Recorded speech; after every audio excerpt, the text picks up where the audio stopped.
যুবক, তুমি তোমার যৌবনের কদর জানো। তোমাকে আল্লাহ কত বড় রত্ন দিচ্ছেন, কি দিতে চান? সর্বপ্রথম যুবকদের পায়ে হাত রেখা বলবো, আজকের থেকে নামাজ ছাড়বো না। ওয়াদা পাক্কা? বিলকুল। দ্বিতীয় একটা ওয়াদা, সেটা হলো আজকের থেকে হক্কানি আলেমদের সাথে চলবো। ওয়াদা? হ্যাঁ পাক্কা? হক্কানি আলেমদের সাথে চলবো তো? আরেক শেষ বিলকুল।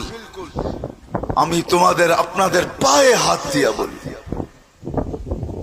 এর চেয়ে বড় ক্ষতি আর কিচ্ছু হবে না। কোন ইমানদারের জন্য এর চেয়ে বড় ক্ষতি কিছু হবে না। কোন হক্কানি আলেমের উপরে কোনদিন সাথে চলতে পারি আর না পারি, কোনদিন আঙ্গুল উঠাবো না। উঠাবেন? হ্যাঁ ওয়াদা? না সবাই ওয়াদা করতেছে না। হ্যাঁ কারণ আমি বলবো, কারণ এই উম্মতের জন্য এই সুযোগ। আমি জানি না অন্য উম্মতের জন্য আছে কি আছে না, আমার এটা জানা নাই, কিন্তু আমি অন্য উম্মত মোতালা করি না। এই উম্মতেই সারাদিন গবেষণা করি, এই উম্মতেই মোতালা করি, অধ্যয়ন করি এই উম্মত নিয়া।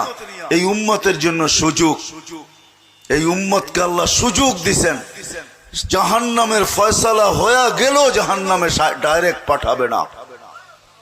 ওই রাস্তা এদেরকে নিয়ে অপেক্ষা করাবে, যেই রাস্তা দিয়ে এই উম্মতের আলেমরা, হক্কানি আলেমরা জান্নাতে যাবে। যখন ওইখানে পৌঁছবে তো আল্লাহ সবাইকে বলবে, ধরো, যে যাকে মনে চায় ধরো। এরা জান্নাতে চলে যেতেছে, এদেরকে আমি সুপারিশের অধিকার দিছি।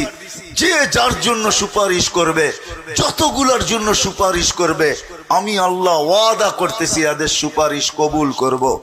তখন এই উম্মতের গুনাহগাররা ওলামায়ে কেরামকে ধরবে, কিন্তু ওই দিন প্রমাণ দিতে হবে আঙ্গুল উঠায় নাই। যদি আঙ্গুল উঠায় থাকে তাইলে আর হবে না।